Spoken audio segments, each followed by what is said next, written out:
क्या आप जानते हैं, माँ बगलामुखी जिस पर कृपा कर देती हैं उसके शत्रु खुद शांत हो जाते हैं। बिना लड़े युद्ध जीत जाना, बिना बोले विरोधी का मुख बंद हो जाना। ये कोई कहानी नहीं, ये माँ बगलामुखी की शक्ति है। लेकिन सवाल ये है, क्या माँ हर किसी पर कृपा करती हैं, या फिर उनकी कृपा के कुछ गुप्त नियम हैं जिन्हें जानना हर किसी के बस की बात नहीं। आज इस वीडियो में मैं आपको बताने वाला हूँ माँ बगलामुखी की कृपा पाने का असली मार्ग। बिना डर, बिना तंत्र के भ्रम के अंत तक बने रहिएगा, क्योंकि आखिर में मैं एक ऐसा संकेत बताऊंगा जिससे आप खुद पहचान पाएंगे कि माँ ने आपको स्वीकार किया है या नहीं। माँ बगलामुखी 10 महाविद्याओं में से एक हैं। उन्हें स्तंभन शक्ति की देवी कहा जाता है। स्तंभन यानी नकारात्मक शक्तियों को रोक देना, शत्रु की बुद्धि को भ्रमित कर देना, गलत ऊर्जा को निष्क्रिय कर देना। शास्त्रों में कहा गया है, यह देवी सर्वभूतेषु स्तंभन शक्ति रूपेण संस्थिता। माँ बगलामुखी क्रोध की नहीं, नियंत्रण की देवी हैं। बहुत लोग सोचते हैं माँ बगलामुखी सिर्फ तंत्र साधना से प्रसन्न होती हैं या सिर्फ शत्रुनाश के लिए हैं। यह आधा सच है और आधा डर फैलाया गया। ज्ञान सच्चाई यह है, माँ बगलामुखी सच्चे मन, संयम और मौन को सबसे पहले देखती हैं। 1. मौन और संयम। माँ बगलामुखी को मौन अत्यंत प्रिय है।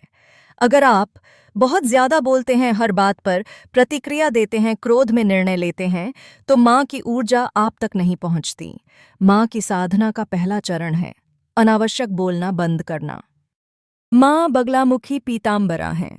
इसका मतलब सिर्फ पीले कपड़े नहीं, बल्कि पीला भाव, ईर्ष्या से दूर, अहंकार से मुक्त, सत्य की ओर झुका मन। गुरुवार को पीले वस्त्र, पीला पुष्प, हल्दी या चने की दाल का दान, यह माँ को अत्यंत प्रिय है।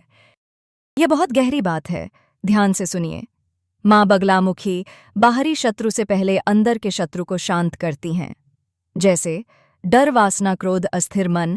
अगर आप माँ से सिर्फ किसी व्यक्ति को हराने की कामना करते हैं और खुद पर विजय नहीं चाहते, तो माँ की कृपा रुक जाती है। जो लोग डरते हैं तंत्र से, उनके लिए यह सुरक्षित मार्ग है। ह्लीं बगलामुखी नमः। समय सुबह या ब्रह्म मुहूर्त या गुरुवार की शाम। संख्या 108 बार शांत मन से, बिना किसी से बात किए मंत्र जाप के बाद 10 मिनट मौन रखें। अब ध्यान से सुनिए, अगर माँ बगलामुखी आप पर प्रसन्न होती हैं तो ये संकेत मिलते हैं। बिना वजह झगड़े शांत होने लगते हैं, विरोधी खुद पीछे हट जाते हैं, आपकी वाणी में प्रभाव आने लगता है, क्रोध अपने आप कम होने लगता है, अचानक पीले रंग से आकर्षण बढ़ता है, सपनों में मौन या प्रकाश दिखाई देना। ये संकेत डराने वाले नहीं होते, ये संरक्षण के संकेत होते हैं। माँ बगलामुखी से कृपा मांगना आसान है, लेकिन उनके योग्य बनना कठिन। वो आपको शक्तिशाली नहीं, स्थिर बनाती हैं, और जब मन स्थिर हो जाता है तो संसार अपने आप शांत होने लगता है। अगर यह वीडियो आपको अंदर तक छू गया हो तो समझ लीजिए माँ का संदेश आपको यहीं तक लाना था। कमेंट में सिर्फ इतना लिखिए, पीतांबरा माता। वीडियो को शेयर कीजिए उन लोगों के साथ जो बिना लड़े जीवन की लड़ाई जीतना चाहते हैं। जय माँ बगलामुखी।